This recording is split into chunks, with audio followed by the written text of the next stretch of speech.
Hi everyone, my name is Abby, True Ambassadors Events Coordinator and Personal Assistant to the CEO. So on today's talk show, we have Precious with us, and she's going to be sharing some insights about self-care, health, and well-being. So join us, enjoy the show. Thank you.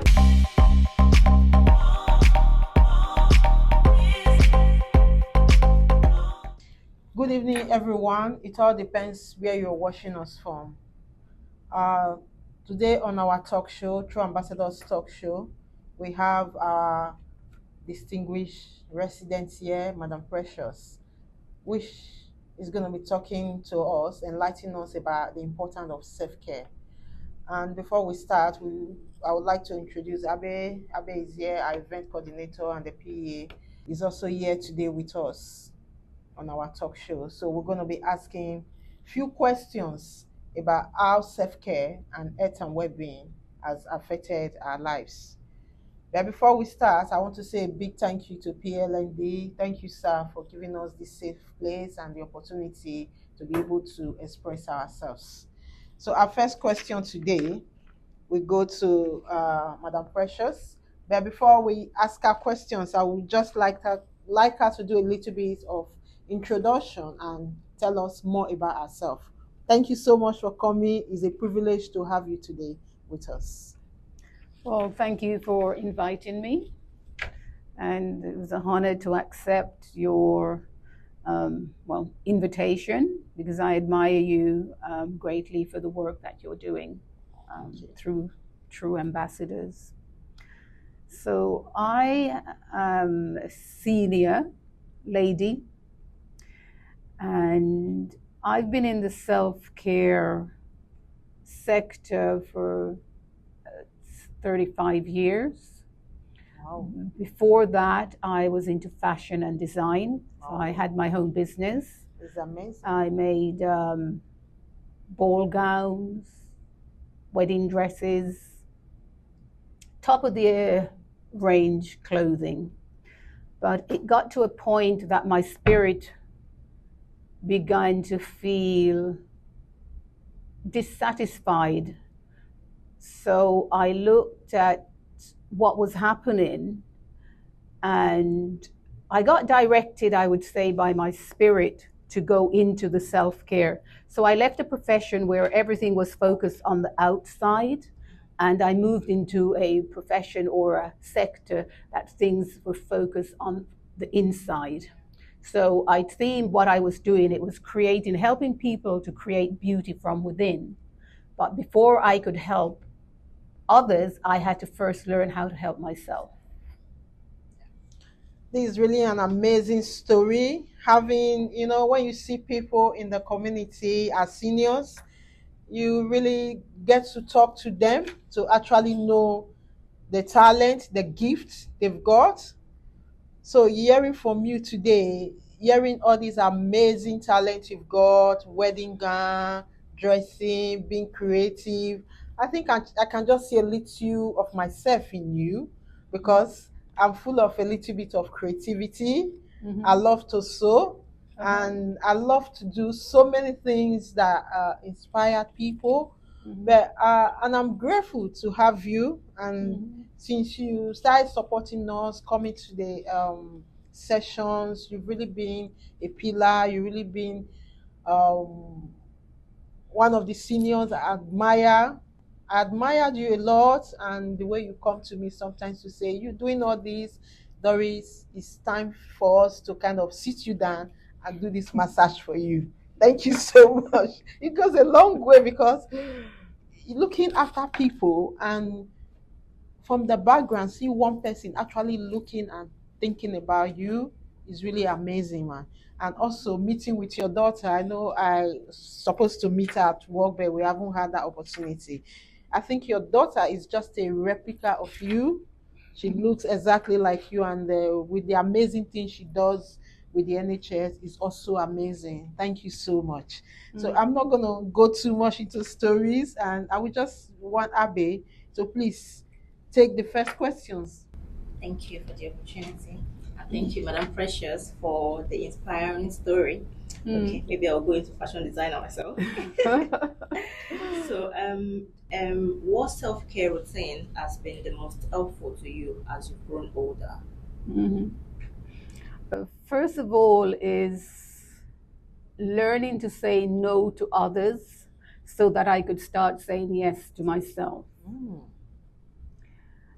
And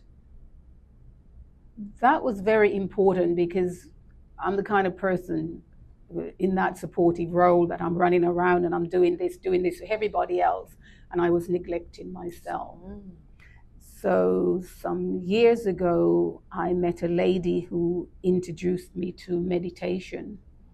So I started with that, and I used to go to a center in Bethnal Green and practice meditation. And that really helped to center me, to ground me, because that was making time for myself. And so I've been doing that ever since. Meditation is a big part of my life. And then people talk about mindfulness today, but really it came out of meditation practice. I liked learning. Anything to do with personal learning and development for me is very important. So I've done quite a number of courses to help me. As I'm growing older, I found I saw other people getting different type of illnesses, and I decided I wasn't going to have them. So I had to find a way, how am I not going to have these? So I went and I did courses in herbalism and then nutrition. I'm trained in a different form of energy healing. So I trained in spiritual healing, and then I trained in Reiki healing. I've done counseling courses. I've done analytical psychology and healing, because for me, it's important that I'm going to be working with the physical body, but I need to work with the mind and the spirit as well. So those two combined very well together. And I just say again, if I'm going to be sharing these things with other people, I have to take care of myself first. Yeah, that is very good. I think I'm going to learn a lot today. So the second question is, are there any activities or hobbies you find particularly rejuvenating or relaxing? Reading Reading. books. Reading books has been my savior.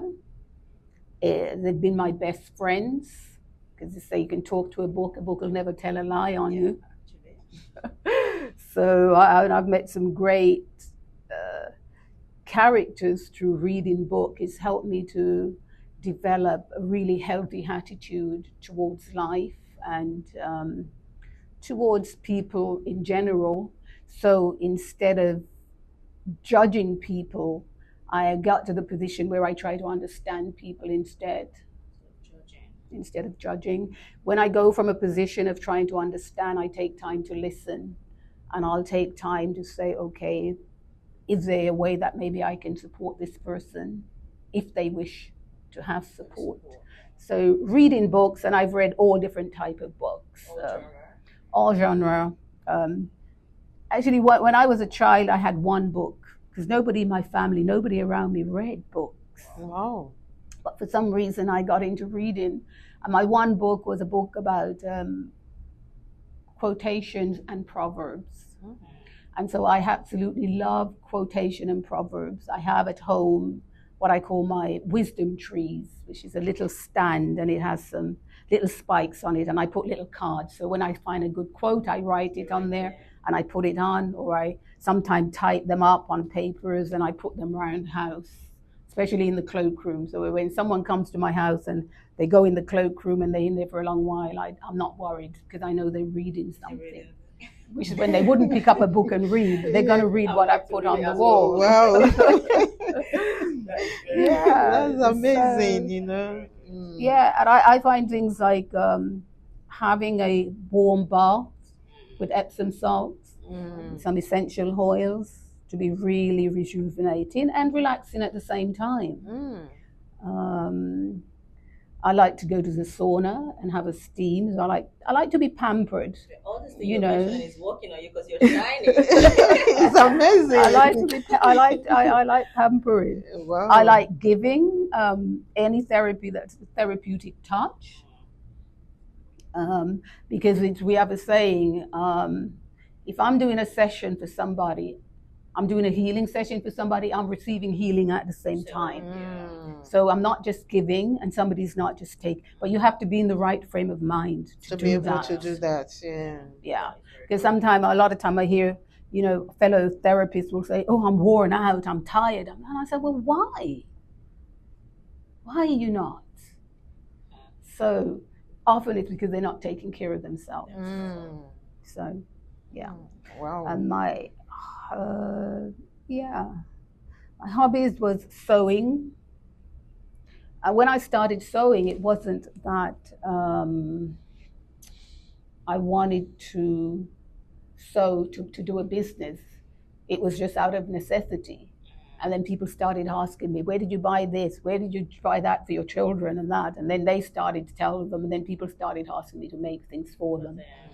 So hobbies are very, very important. Always, yeah. That is very good. Thank you for sharing. Thank you for sharing. I think that's very amazing for our viewers. Hobby is very important. Take your hobby serious, And I'm just going to dive into the next question. What do you think has been the biggest factor in maintaining your health over the years? All right. I got to a point where I was unwell. And I didn't know what. I had been traveling because that was one of my hobbies. I was traveling. I love traveling. So I came home from a holiday, and then I noticed I had a flu. And then it's like I had this flu, but it just wouldn't end. And in the days, they used to call it yuppie flu. Oh, wow. I don't know if you know the term. No. Well, people who used to work a lot, were always doing, ended up having yuppie flu. Wow. Today they call it like fibromyalgia, if you're familiar with that term. But I ended up being diagnosed with chronic fatigue syndrome. Wow. But it wasn't from my doctor. When I went to the doctors, it's like they didn't know what was wrong. They just kept giving me antibiotics. And at one point I said, you know what, this is not making me well. So why am I taking this? So I stopped taking the antibiotics. I met a practitioner, she was a naturopath. And I went to see her, and she finally said, I think this is what you have, chronic fatigue syndrome. At the time, sometimes they used to call it ME. And I thought, that kind of makes sense, because I was fatigued, I was in aches and pain, no matter what I did, what I took. So I had a number of sessions with her, and then I followed the protocol she set out for me. And that involves things like doing your physical detox. Also, mental detox is very important when you're going through this. And when I did that course, it took me about a year. And at the time, I'd also started to go and see someone who practiced spiritual healing. And so the combination of things I was doing, the hands-on therapeutic touch, taking the supplements, doing the meditation practice, all got me to a stage where I started to feel better. Wow. And the more I went into that of self-care, and the better I began to feel, I thought, yes, this is an area I want to go and work in. Oh, wow. Yeah. That's amazing. Hearing all these stories is really amazing and is really eye-opening. And I think at the end of these sessions, we're all going to learn a lot, because when you're learning from the seniors, it's different from us, the Jesse generation that just pick things on the streets and just start practicing it. But this is real practice, and we are hearing the resource. So our next question is going to be, how do you manage challenges related to physical or mental health? Well, first of all, one of the things I do, I made a conscious decision to invest in myself. with time and financially. So I have a budget for every month. So I know if I want a massage session, I can have a massage session. If I want to go out to lunch with a friend, I can go to lunch with a friend, regardless of what I'm doing. That actually comes out first out of my budget. Before I pay any bill, my health and well-being fund comes out first. And so I have that because a lot of times, sadly, I've met people who are unwell and they say the reason why they can't take care of themselves or they don't get better is because sometimes they say, well, they don't have the money. It's not a question of money. Sometimes it's how you spend your money. What are you investing in? What do you prioritize? Yeah. And so for me, health and well-being is top of it because without my health and well-being, nothing else really matters. You know, I could have a wardrobe full of beautiful clothes, shoes, that. If I'm not feeling good within my body, then I think, what's the point of that? You know? So with my mental health, again, the meditation comes in, developing a habit of having good or high self-esteem, positive affirmation, positive self-talk is very important. So when I find myself, you know, and the gremlin comes in and they're going to talk negatively in my mind, I listen. I'll write it down and then I say, oh, you know, that's really is not true. So then I'll change the message to a positive message, you know, and I don't allow the positive thoughts and that to build and grow inside of me. And so I have this thing that I do where I like gardening, fortunately. I like picking up weeds. So while I'm in the garden picking up my weeds, I'm thinking about my mental health. And I'm saying picking up the weeds, it's like every negative thoughts I have, when I'm releasing them. When I pick up the weeds, I'm putting the weeds somewhere else. Wow. And then I replace them with some positive affirmations and positive thoughts. That is very good. You know. That is amazing. And I really love that part you said, your head first. I remember there was a day I was listening to Prophet Suleiman. He said, no matter what, no matter the kind of shoe, the bag, but if your head is not great, those things are just irrelevant. It doesn't make any sense to you. So all the jewelries, all the clothes, if you are not in good health, people will come and wear those from you. So please, viewers, prioritize your head first. Thank you so much. Welcome to self-care with Madam Precious. We really have amazing day today. Very interesting topic. Learning from the senior is very amazing, and I love this show today. So I will just give Abe the opportunity to take the next step for me.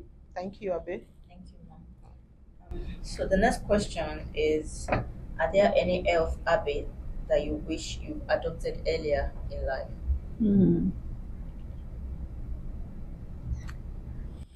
I wish I'd understood the importance of healthy eating.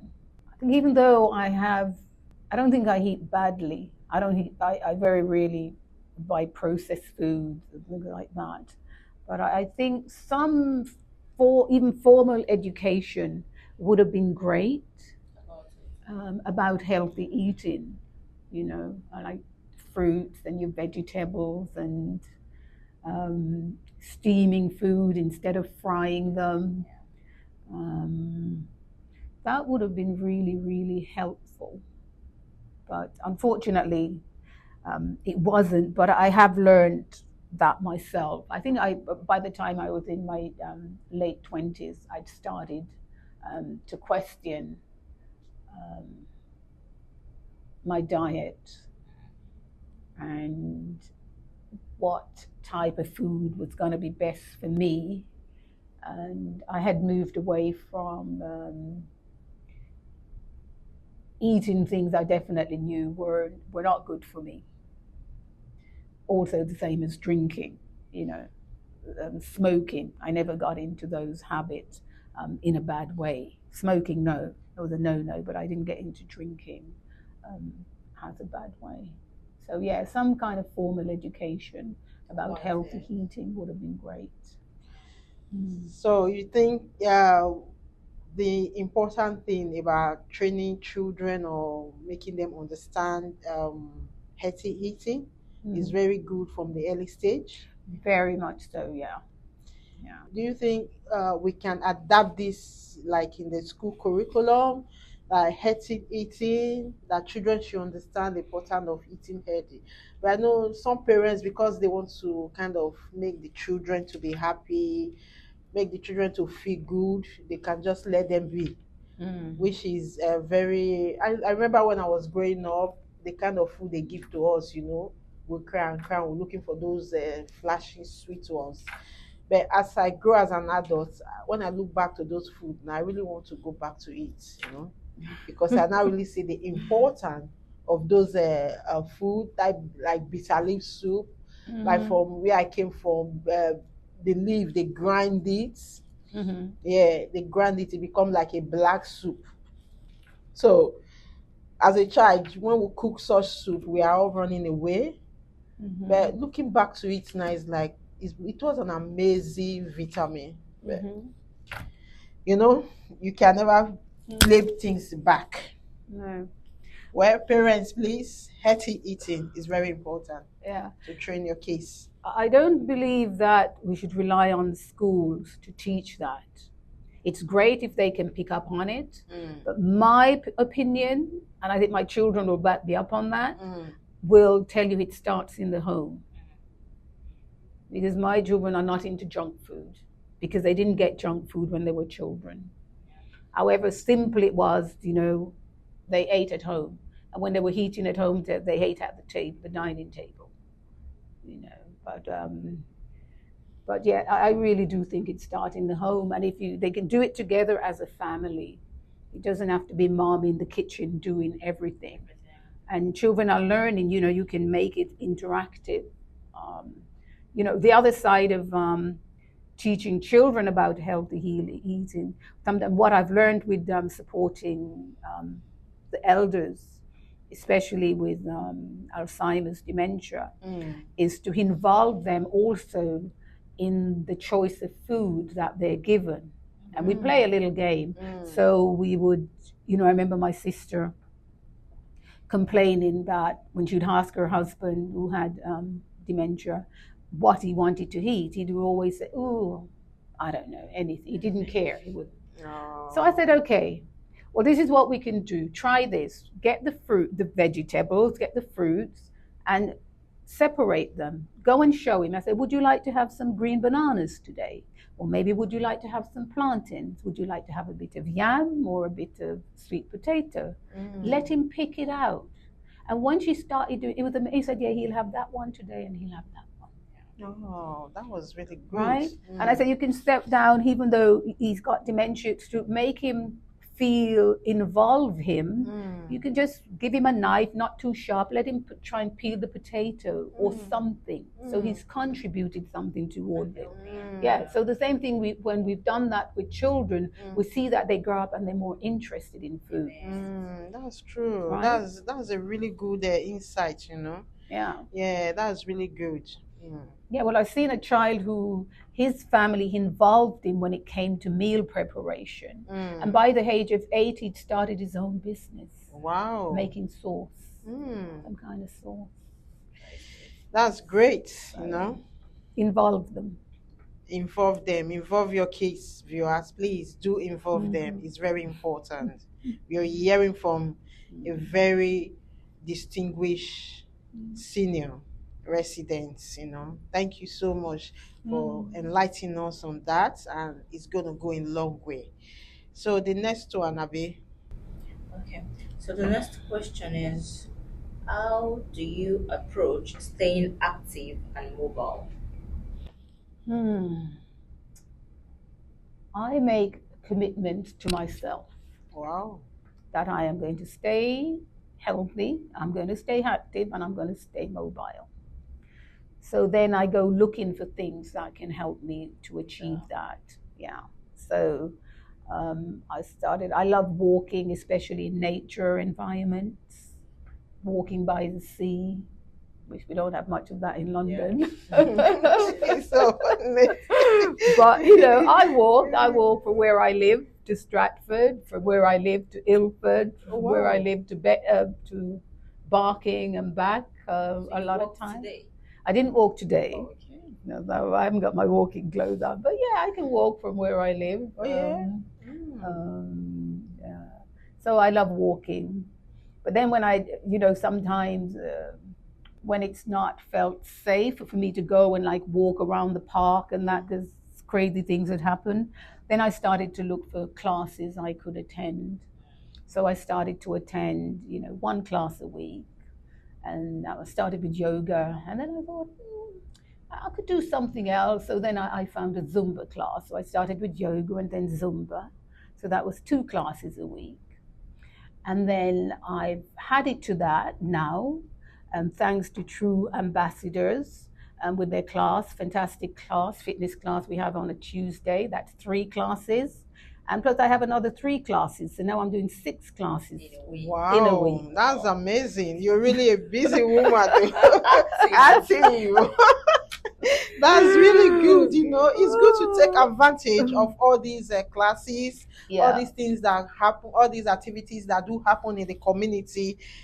It's really good. You're doing yourself self-care, good health. You don't need to be pushed to do this, but it's just amazing. And see the way you're heady. You're splashing it, Mama. Honestly, you're splashing it. But I think making that commitment is very important. Yeah, it has to come from you. Yes. Otherwise, people often say, "Oh, yeah, I'll do it if I've got time." I said, "No, if I make the time, it's there in my diary." So when people phone, sometimes I say, "Can we do this or that?" No, I have a class at that time. I can do it later or tomorrow. You see? But I don't like missing my classes. Yeah. That's part of my commitment. The other one, the other question is: have you found any specific food, diet, or nutrition practice that work well for you?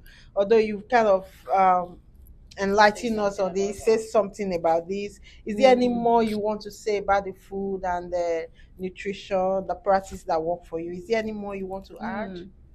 But I think what they call the Mediterranean diet today, that's what they recommend as being one of the best diets. And that evolved. You know about the Mediterranean diet?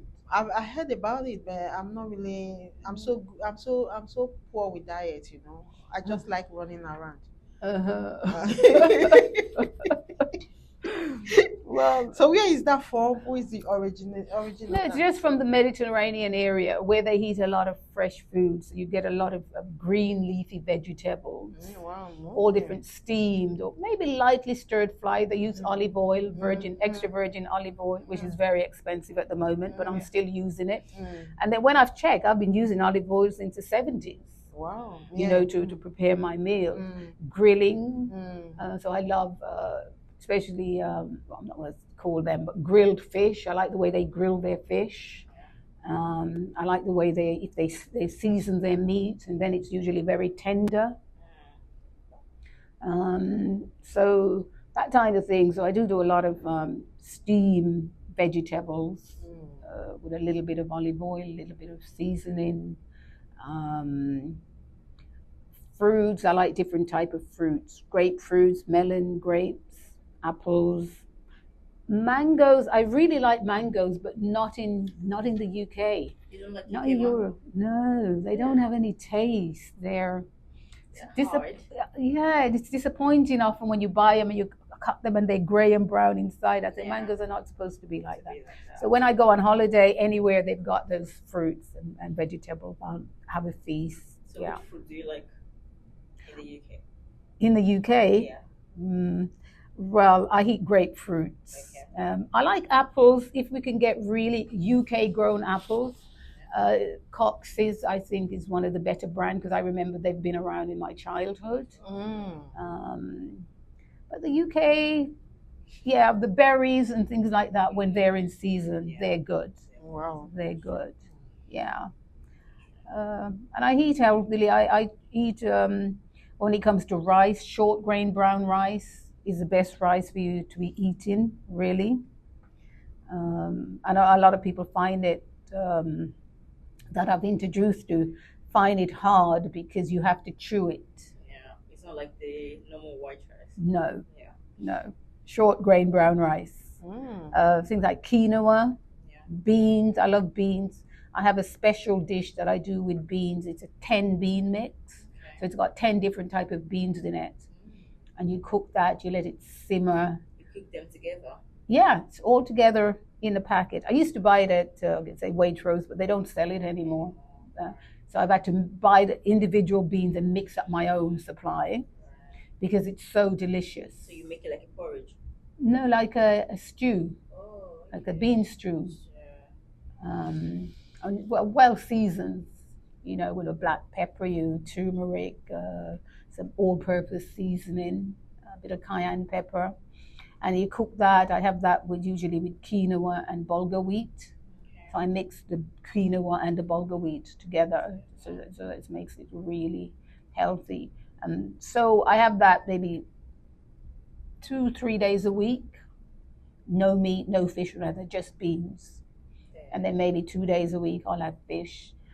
Occasionally I'll have chicken, but most of the time it's plant-based type of food I eat. Wow, we're gonna be looking for a place. We're gonna get a better kitchen because we're gonna have someone that is gonna take us through this, because I'm so fascinating just thinking that, God, I need a kitchen because I need some, come here and just show us all the beans, all the different beans. I'm just looking forward to it, how it will look like and how that will taste, It's really amazing. Thank you so much for this. And we really going to be learning a lot from you. Yeah. And I hope this is not going to be your last time on this talk show, because you've got a lot to give and you need to give it, Mama, please. So we're going to be knocking at your door maybe once a month to say, Mama, you need to come with us. There's something we need to learn from you this week.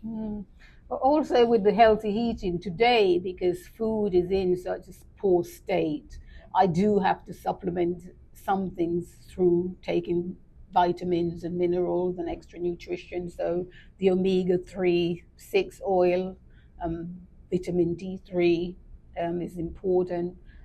I take magnesium, because that helps with your aches, your joints. Glutamine I take on a regular basis because that's very good for your stomach lining. There's a lot of people who, maybe some know it, some don't, who suffer from, there's a condition called leaky gut syndrome. And what I learned that I had that some years ago, and glutamine was one of the things I took to help to heal up the stomach. So sometimes when you have acid reflux, things like that, glutamine could help you. Yeah, glutamine. Does it help with bloating and constipation as well? Yes. It should, yeah. It should. But magnesium helps with those conditions as well. But there are different types of magnesium, so you have to get the right type. Yeah, and I like my things. I like my herbal teas, herbal tinctures. When I go in a shop that sell herbal teas and things, it's like I'm in a sweetie shop. Wow. That's my sweets. Right. We've got a lot to learn from you, and we look forward to tap from this and also let our viewers know that we've got talented senior citizens with us. So in whatever you're doing, always respect people, respect their talent, look about where they are coming from, So I think that's one of the things we look deeper into, and that's me personally. I like to learn because I just like learning. Yeah, and it's good to learn. One of the things again about diets and nutrition and being healthy generally, something people don't do as often as they used to. But in my childhood, we had the thing where they called you had to have a washout on a regular basis. Today they refer to it as a detox. I know they used to give us that when we were small as a child. Yeah. Something bitter. So your bitters is very, very important to take on a regular basis. That helps with constipation. If you've got if you've had a cold or flu, it's good to do a cleanse afterwards. And water, the best quality water you can find. If you can't afford to buy bottled water and that, you can boil your water or get a water filter and drink it that way. Warm to hot is better than cold water. Yeah. And, you know, I'm not a saint, so I do like red wine. Wow. Dark rum and champagne from time to time. Wow. That's good. That's amazing. We love this. We love to hear this. You know, sometimes you need to talk, you know, yeah. Oh, thank you so much, Mama. And Abe, can you take the next question? Yeah. So the next one, like you mentioned, that you go to classes, which includes True Ambassador classes as well. Yeah. So, what significant impact has True Ambassadors made in your life? It's given me the opportunity to meet and socialize with people from different ethnic groups in Newham, which has been good, because I find, me personally, living in Newham, sometimes it can be very, how can I say, it was like a bit segregated. You have a group for this ethnicity, a group for that one, a group for that. And I was thinking, well, why? Really, we should all be coming together. Yeah. That's how you build, you know, strong communities, you know. Yeah, so that's been great. The impact, open doors. Yeah, I really love that, because I love people coming together. So that we learn from each other culture, because I don't really like that, oh, this ethnic group. It doesn't just work with me. I don't know why. And I don't think it's going to work with me, because I love diverse. Yeah. I love, like, one of my top things is I love different colors. Just the way I love different colors, that's the way I love hearing different languages. Yeah. I like testing different food. Yeah. So is one of our vision and our mission to reach out to different people. So I'm glad you are enjoying it in that perspective. Like, one of the lady came to me, oh, this group is so open. Is there any other group like that in Newham? I said, I don't know, but I will find that, because most of the group I see, they are this group, they are this group. I say, why? We are all one, so let's do something together. You know, together. So, and we're just going to end this session. We'll come back again for the last session. Thank you so much, viewers. That's amazing. So, Abe, will you take the next question, so that you know your word, we shouldn't bore our viewers. Thank you. And I'm so glad that you made friends from the program. That is very good to hear. Yeah. So, what role do the relationship and the social connection you find at True Ambassador play in your well-being? Well, it's created a safe space to meet people, again, from diverse cultures.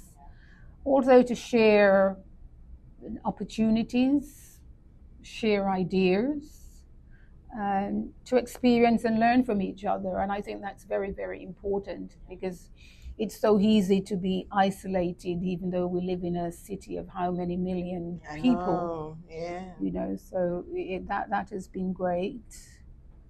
And I find it's very valuable, the services that's provided from the professionals who have come in and facilitated sessions on different subject matters. I think that's very, very important. Thank you for that. So, is there anything you would like us to improve in the session to better support you and others? For me, not at this time. If I become aware of anything, I'll let you know. So we're doing everything good. Thanks you for asking. For me, for my satisfaction. Yeah. Thank you for that. Well done, Ma. But there should have been a little thing that you say, oh, improve this. But no, I think it's sometimes, again, that's putting responsibility onto you. Things I could mention that could be improved, but that's not down to you. Oh. It really is about individuals taking responsibilities for their own actions and behavior. Yeah. And you can't change that. You can't change anybody else. That person has to become aware of certain things about themselves and be willing to change it. Yeah. Thank you for that. So the last question, would you like to take it, ma'am? If you could give one piece of advice about self-care to younger generation, what could it be? They need to learn how to love themselves. Wow. Make friends with their bodies, their emotion, and their feelings. That's, they're enough. Really, really, they are enough. So if I may ask, how would they make friends with their feelings? And because that question is really, it looks simple, but it's very deep. Mm-hmm. It is very deep, but if they start from a young age, it is possible. And I'll give you a couple of examples. Many years ago, I read an article about a group of practitioners that went into an area it was in the USA somewhere, but it was in, where they had a lot of trouble with the children in the school. And what they taught them to practice yoga. And that changed them. There's another case where they went in and they taught the children, these children were younger, they taught them to practice mindfulness. To help them to get in touch with their emotion and their feelings. So you're sitting, you're listening to your body. How am I feeling? Why am I feeling that? You can get them to write, you can get them to draw. The coloring books, you've got a True Ambassador that we color in, they're very therapeutic. So they do things like that. But through the mindfulness practice, the children became calmer. They became more confident. If they wanted attention, they didn't go around hitting each other or causing trouble. They did something good. And so where a lot of children previously had been excluded from school, by the end of the year trial program, it was reversed from, say, about 90% down to about 3%. Wow. So you can teach children. And I think one of the things also we notice is that we recognize in praising children, when you catch them in the act of doing something good, don't wait for them to do something naughty and then you're shouting at them and constantly, and then you reward them after that. That's nonsense. And then that you teach them to care for each other, because through caring for others, they learn to care for themselves. And if you go into some classrooms, you can see that the children who have already developed that, because they're very caring. If they see a child crying, they go and they'll try and comfort that child. If they have something, they'll share. Where other children, because they're deprived of that, they're not in touch with their emotion and their feeling. They feel they always have to be fighting to get attention, and it isn't necessary. There's a gentle way of doing it. So it all start from young. Thank you so much. Today has really been an amazing one. It has been a blessing, when you have a blessing on your table, you need to confess. I confess today has really been a blessing for me to have you here. It's not that really easy, because you've dived into very important thing that matters to everyone, every questions that some people are asking. How do I do this? What do I do? But at least you've been able to enlighten us on the importance of self-care, the importance of meditation, and the importance of socializing. And this is also helping us to stay away from isolation. And these are one of our courses, and this is one of our mission, to make sure people are staying out of isolation. So I'm really grateful to have you here today, and I look forward to learn more from you, man. Thank you. So on behalf of True Ambassadors, I want to thank everyone that has been supporting us, all the way from the People Power Project, all the way from where the True Ambassadors started from. Even their names I cannot really remember off my head to mention. Just remember that everyone is so dear to us. We love you all, and we say a big thank you. And above all, we want to say a big thank you to PLND. You've been a great father, giving us a safe place, and also being a grandfather supporting our project. Thank you so much, sir, and we really appreciate you. Abe, do you have anything to say? Well, I've learned a lot today from you, Ma. Thank you so much for coming to the show, and we would love to have you again. Thank you so much. Well, thank you. And Thank you is for there inviting anything? me. Is it? Do you have any last word to tell our viewers, and anything you just want to tell them? Practice, practice, practice. Learn how to work smart and stop working hard. Learn how to do less and achieve more. You can write them down, write down those 2 quotes, and then start practicing them. Wow, Thank you so much. that's amazing. Elab, thank you so much, guys. What can we do without you guys? Thank you all. Thank you for standing behind the camera, for bringing the best out of this talk show. Sophia, thank you so much. Listen to the next talk show. Thank you. Thank you. Bye. Bye.